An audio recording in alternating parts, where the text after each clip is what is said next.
we're jumping straight into one of the most mind-bending, absolute game-changing simplifications in all of science. Seriously, look around you. The friction keeping your shoes from slipping on the floor. The immense tension holding up a suspension bridge. The gravity keeping the moon perfectly in its orbit. What if I told you that every single one of those seemingly completely different interactions boils down to just 4 basic rules? Yep, no way, right? But it's true. The absolute chaos and complexity of nature can actually be distilled into just 4 fundamental forces. Here's our roadmap for today. 1. 4 rules of the universe. 2. The everyday macro forces. 3. The hidden micro forces. 4. How forces actually move. And 5. The quest for unification.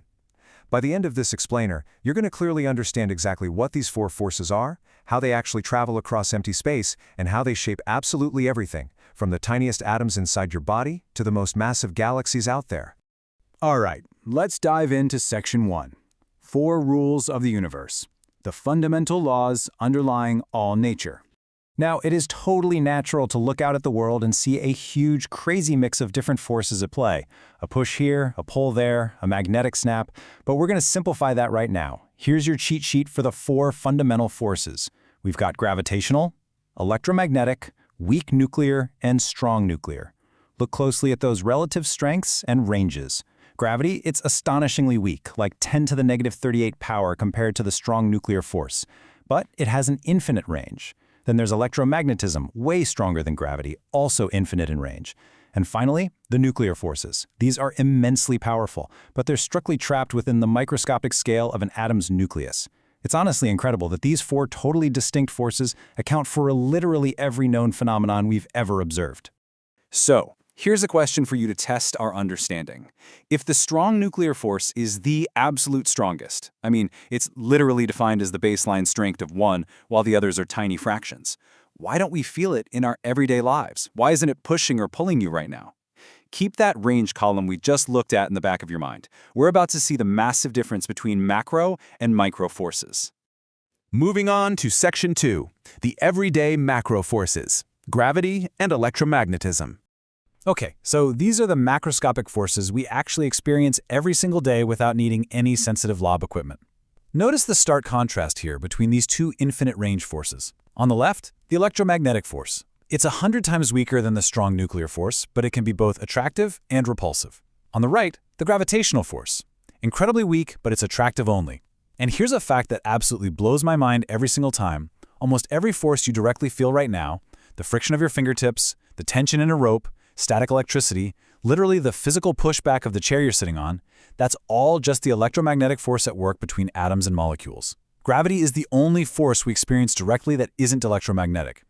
Yet on a massive scale, gravity totally dominates the motions of moons, planets, and galaxies. Wait, hold on. This is super important. If electromagnetism is so incredibly much stronger than gravity, we're talking 10 to the 36 times stronger, here is a really common question. Why doesn't electromagnetism just completely overwhelm gravity and rip the planets apart? Well, the reason comes down to the concept of net external force. Remember how we just saw that electromagnetism can be both attractive and repulsive? Because of that dual nature, for massive macroscopic objects like the Earth or the Moon, the trillions of positive and negative charges pretty much perfectly cancel each other out. So the net external force basically becomes 0. Gravity, on the other hand, only ever attracts. It never, ever cancels out. So even though gravity's individual pull is unimaginably weak, the pull of every single atom in the entire Earth endlessly compounds, allowing it to basically boss the cosmos around. All right, let's zoom in. Section 3, the hidden microforces, the atomic domain. We're zooming all the way in now. Past everyday objects, past biological cells, past molecules, right down into the incredibly tiny nucleus of the atom. The absolutely crucial point here is that nuclear forces operate under an entirely different set of rules than gravity and electromagnetism. They act over extremely short ranges, less than 10 to the negative 15 meters. I mean, that's essentially just the size of a nucleus. But within that tiny hidden little space, they're the absolute bedrock for the structure of matter. They determine which atomic nuclei are stable and which ones will naturally decay. They're the whole basis for the massive release of energy we see in nuclear reactions. They even determine the relative abundance of all the elements in nature, which indirectly dictates the chemistry of everything around us. They're completely hidden from our touch, but 100% vital to our existence. And just to highlight how wonderfully weird this micro-world is, take a look at this number, 10 to the negative 13. That's the approximate relative strength of the weak nuclear force compared to the strong force. Now you might be wondering, since the weak force only acts at incredibly short distances where the mighty strong force and the electromagnetic force is already doing their thing, how do we even know it's there? Well, we know it's there because the weak nuclear force is uniquely responsible for something called beta decay. It's a specific type of nuclear decay that literally none of the other three forces can account for. Basically, the math demanded a fourth rule, and nature provided it. Let's keep moving. Section 4, How Forces Actually Move. Action at a distance in carrier particles.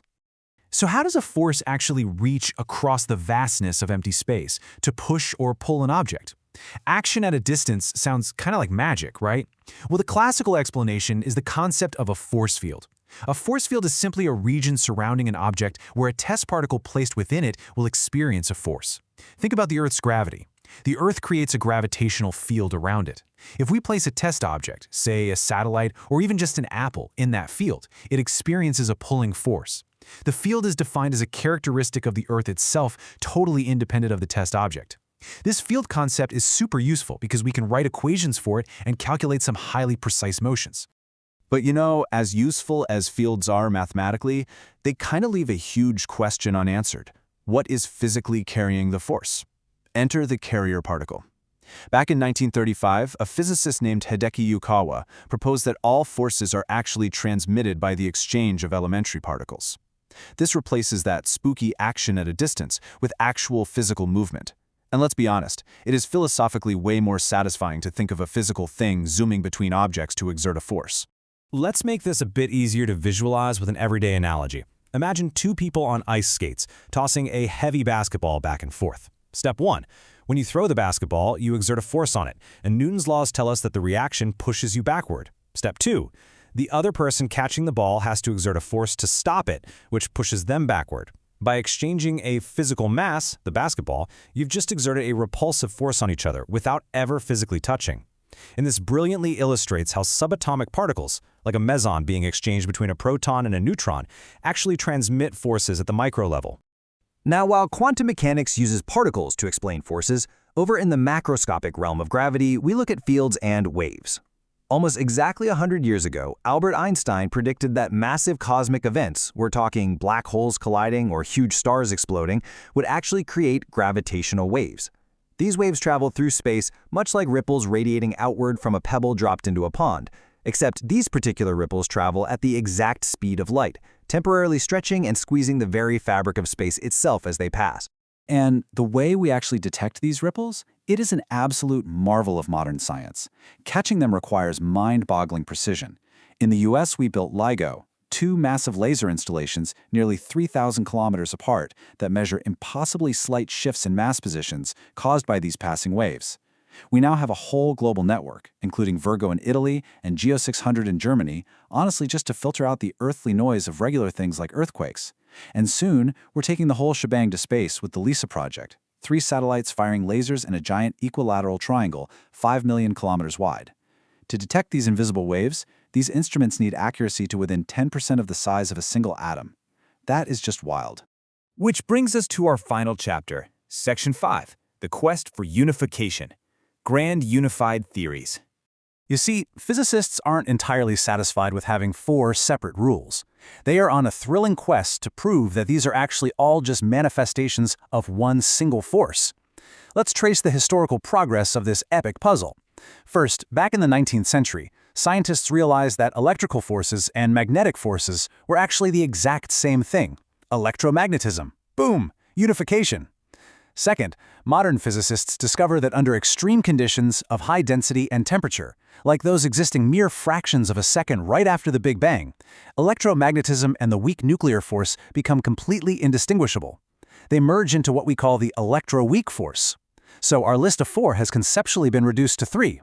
The final ultimate puzzle is integrating gravity, which is notoriously difficult because gravity has the unique characteristic of actively warping the very space and time in which the other forces exist. So, how do we test these unifications today? Well, by attempting to recreate those extreme conditions of the early universe. Over at the CERN laboratory in Switzerland, the Large Hadron Collider, a massive 27-kilometer-long ring, crashes proton beams together at an astounding 14 trillion electron volts. By smashing particles together at these insanely intense energies, scientists literally create matter from energy. This is how they discover new carrier particles, like the famous Higgs boson, to help us understand exactly why different particles have different masses in the first place. Before we finish up, let's summarize the core takeaway here. Despite the myriad of seemingly complex and chaotic interactions happening all around us every second, everything boils down to these 4 fundamental interactions. As our text beautifully puts it, there is no reason that nature must be simple. It simply is. It's absolutely fascinating that such profound underlying simplicity governs the huge, overt complexity of our universe. So, I want to leave you with this final, provocative thought. As our technology advances and space-based detectors like LISA look ever deeper into the cosmos, observing the invisible ripples of gravity with unimaginable precision, what established scientific paradigms will these fundamental forces shatter next? Thank you so much for joining me today. I highly encourage you to keep exploring this stuff because understanding the rules of the universe is really just the beginning. I'll see you in the next